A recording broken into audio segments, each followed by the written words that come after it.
La historia de la música occidental se divide, casi de manera mística, en un antes y un después de que un pequeño niño de Salzburgo pusiera sus dedos sobre un clavicordio.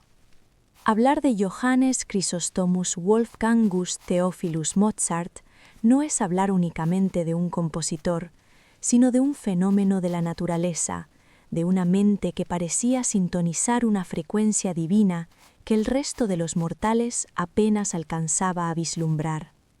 Su vida, breve como un relámpago, pero deslumbrante como un incendio, es el relato de un genio que fue prisionero de su propio talento, un hombre que rió con la grosería de un niño y lloró con la profundidad de un profeta.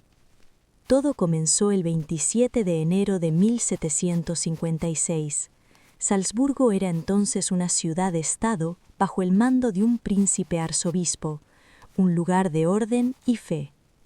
Su padre, Leopold Mozart, era un músico respetado y un pedagogo severo que pronto comprendió que su hijo no era normal. A los 3 años, Wolfgang ya buscaba terceras en el teclado. A los 4 retenía minuetos en su memoria con una sola escucha. A los 5 comenzó a componer pequeñas piezas que aún hoy conservamos. Leopold, viendo en el talento de su hijo la mano de Dios y quizá una oportunidad de ascenso social, decidió convertir a Wolfgang y a su hermana, Nannerl, en los niños prodigio de Europa. Los años de infancia de Mozart fueron una sucesión de carruajes, posadas frías y palacios fastuosos.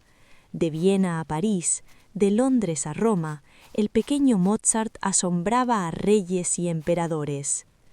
En el Vaticano, tras escuchar una sola vez el complejo Miserere de Allegri, cuya partitura era secreto de Estado, regresó a su posada y lo transcribió de memoria nota por nota. Mozart no aprendía música, Mozart la reconocía como si fuera su lengua materna.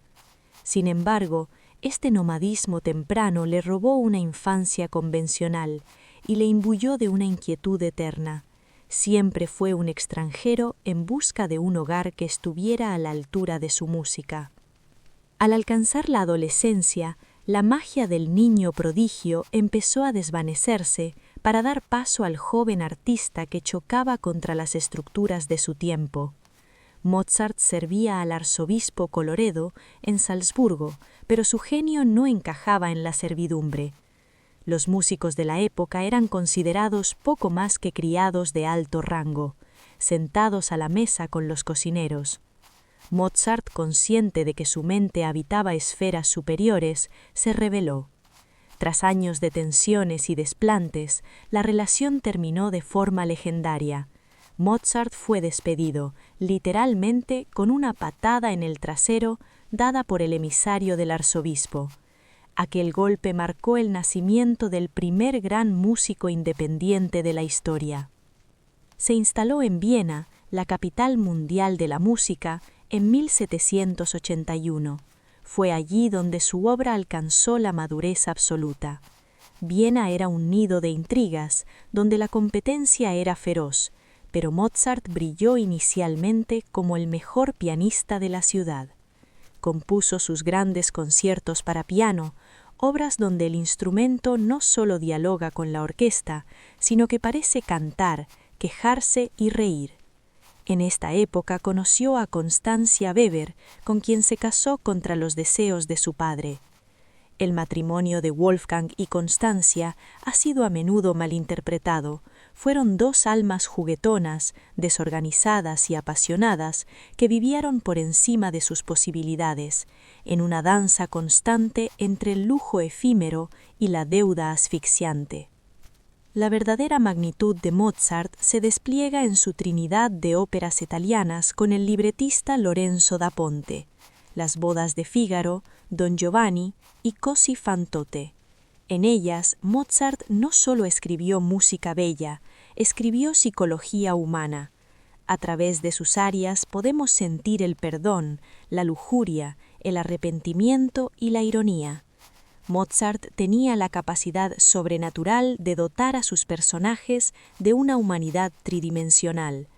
Mientras en Don Giovanni escuchamos el descenso a los infiernos del libertino, entre acordes que prefiguran el romanticismo más oscuro, en Las bodas de Fígaro nos entrega una crítica social envuelta en la seda de la comedia más refinada. Pero no todo fue éxito. La aristocracia vienesa, volable y superficial, empezó a cansarse de su música, que consideraban demasiado difícil o con demasiadas notas, como supuestamente dijo el emperador José II. Mozart entró en una espiral de dificultades económicas.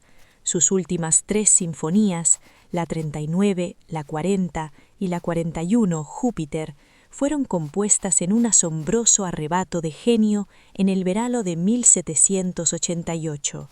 Es casi imposible concebir que obras de tal complejidad arquitectónica y emocional fueran escritas en pocas semanas, sin apenas borradores, como si Mozart simplemente estuviera dictando algo que ya existía completo en su cabeza. El año 1791, el último de su vida, es un compendio de lo que fue Mozart, luz y sombra. Por un lado compuso La flauta mágica, una ópera popular, masónica y fantástica, que devolvió al pueblo la alegría de la música. Por otro, recibió la visita de un mensajero misterioso que le encargó un requiem. Mozart, con la salud ya quebrantada por una fiebre reumática y el agotamiento, empezó a creer que aquel mensajero era un enviado del otro mundo y que estaba componiendo su propia misa de difuntos. La imagen de Mozart dictando en Lacrimosa desde su lecho de muerte a su discípulo Süssmayr ha pasado a la mitología popular. Mozart murió el 5 de diciembre de 1791, a los 35 años.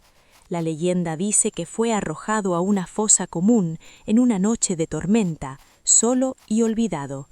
La realidad es menos dramática, pero igual de triste. Fue enterrado en una tumba comunitaria según las leyes de austeridad de la época, en una ceremonia sencilla. No hubo grandes lamentos ese día, pero el vacío que dejó en la música fue un agujero negro que tardaría siglos en llenarse. ¿Cuál es el legado de Mozart?